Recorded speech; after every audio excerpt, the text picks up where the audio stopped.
So I'm here to talk about losing friends in your 30s. Hi guys, I'm Dina Danielle. Thank you for watching this video. Please give it a thumbs up and hit subscribe so you don't miss any future videos. If you are new here, welcome. If you are watching my videos for the second, third, fourth, fifth time, welcome back. Long-term friendships that kind of break apart, short-term friendships that break apart. And I think there's a lot of different reasons for this. You know, people say, there's that Girl Scout saying, make new friends, but keep the old. One is silver and the other's gold. I definitely think that applies. You should keep the old friends if they are adding to your life, you're adding to their life. It's reciprocal and you're growing together. If you're not doing that, then sometimes the best thing is to let go. And I think that can happen naturally over time, where your lives have been going in the same direction for a really long time, and then they kind of split off into different directions. And you just have different callings or different life paths, and your goals or your lifestyles aren't really aligned anymore. And I think that's when a friendship can end. And that really is okay.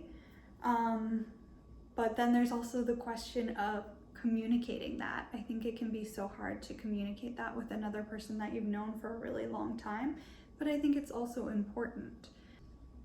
If you've been in that person's life for a really long time and they've been in your life for a really long time,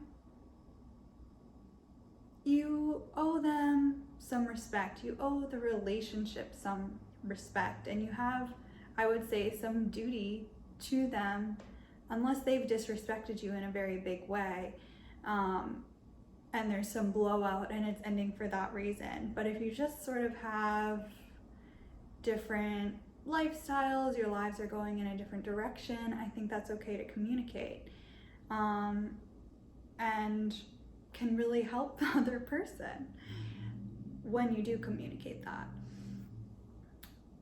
When you have friendships with people that aren't as long or as deep, because I don't think that knowing someone for a long time means that the friendship is more important necessarily, or it's deeper necessarily, because time doesn't really influence relationships completely. I think that's one aspect of it, but you can meet someone tomorrow and feel a very deep connection with them, and like they understand you very well, and you understand them, and it's like you've known them forever. So when you have those like shorter term friendships that aren't as deep and they're kind of fizzling out or falling apart, I don't think that's something to be super upset about. I think whenever a friendship ends, you've got to think of rejection, so to speak, as redirection. So there might be better friendships waiting for you on the other side of this, or just someone that you connect with better, that you have more in common with, that you can communicate with better, you have better conversations with. Similar to how people tell you after you break up with someone, or they break up with you, a romantic relationship ends, like, I'm sure you're gonna be happy, you know, you'll find somebody that fulfills you in the ways that he or she couldn't. You're gonna find a relationship that's much better than this last one. I feel like we don't really look at friendships in the same way, and some people are meant to be in your life forever, truly, and then others are meant to be in your life for a season, and that season might be, you know, a few months, an actual season. That season might be a year, a few years, or a decade, or a few decades. And I think it's hard to kind of recognize when we need to let go and move forward and put our energy and time into something that's more reciprocal or more beneficial for both parties. So I don't think that losing friends in your 30s is something to necessarily be upset about. I think that you're going to go through, like you do with a breakup, a little bit of a grieving process, and that's normal, right? And it's totally fine to grieve a friendship, especially if it was a deep friendship that lasted a long time and you really did care about that person. Sometimes it's on your terms and sometimes it's on the other person's terms. And I think that can be hard too if you're not the one who is initiating this friendship breakup. Losing friends in your 30s, in your 20s, in your teens, or your 40s, or your 50s, or your 60s, at any point in life, it can be a little bit of a heartbreak, but I think that looking at it with a positive light and seeing how much that person has added to your life and how that relationship has helped you over time, it's like, I look at it, maybe we just needed each other during that time and we really helped each other during that time, and they were supportive to me, and hopefully they learned something from me as well that they can carry through the rest of their life, you know? And maybe it wasn't meant to last forever, and that's okay. Like I said, going through the grieving process is fine, but I think that it's still very important to have friends, to have community. And I think in the United States especially, a lot of us are so isolated.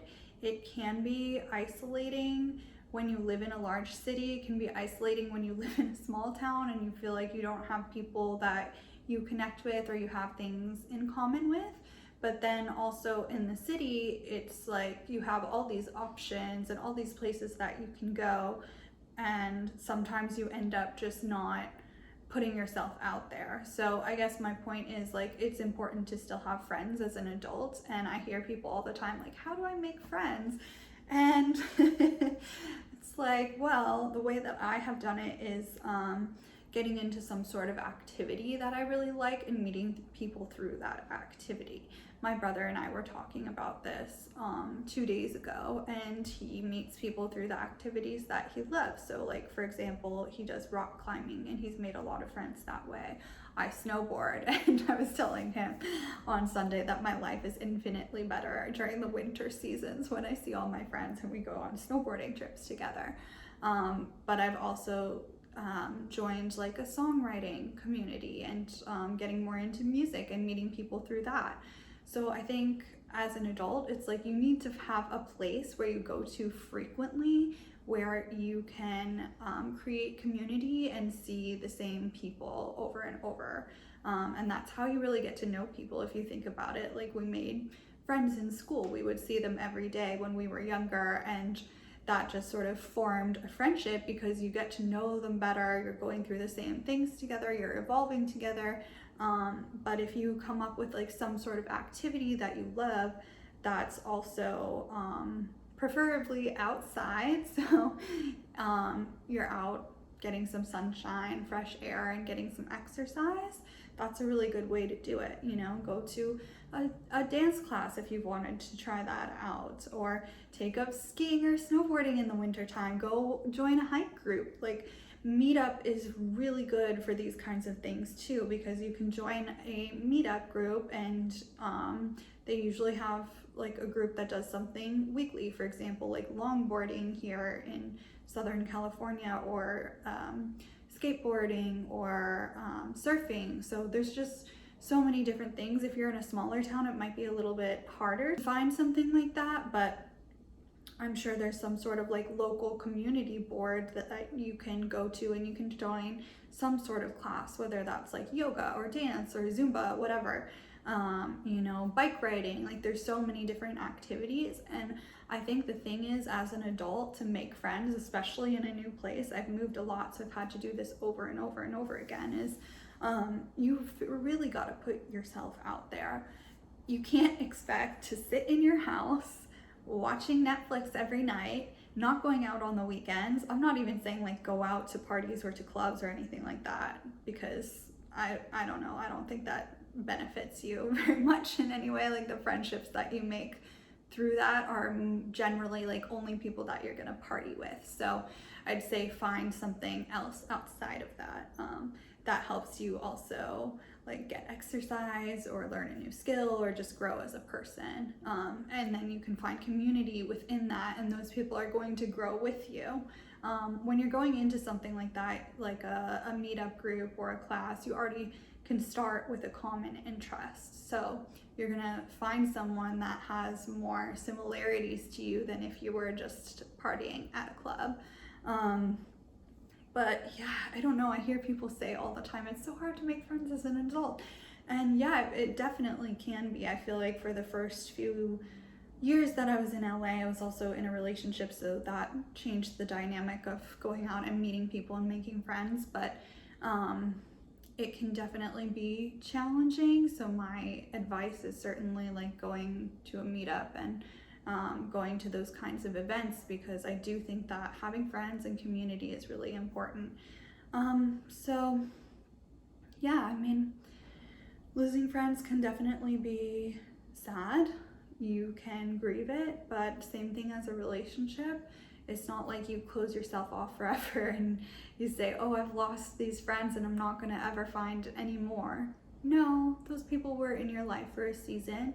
Hopefully you learned from them and they learned from you, and you're better for it. And maybe they supported you at a time that you really needed, and vice versa. And it's okay for that to be temporary, for it to not last forever. So I just wanted to make this video because I'm sure some people are going through losing friends. I think living in the United States can be so isolating. We don't really have a sense of community like people do in other cultures. So it really does take some more effort when you're living here in the United States, whether you're in a city or you're in a town. I have lived in Spain. That was a while ago now, but I do feel like other countries have a better sense of community and also work-life balance, which lends itself more to socializing. So yeah, I hope this video really helped you guys, and if you have any ideas on where to meet friends other than like meetup, and oh yeah, I forgot to mention Facebook groups. That's where I met some friends for snowboarding, through snowboarding. So joining Facebook groups that you have some kind of activity in common is really a great place to meet people. Of course, be careful when you're meeting people online, because you never really know someone. So I would definitely say meet in a public place, you know, use common sense. But yeah, this is like my third time editing this video, but I hope you guys really like it and it helps you think of new ways to socialize and to meet people that you have things in common with. And if you have any suggestions for other things other than like meetups and Facebook groups, please comment below. Thank you for watching. Talk to you soon.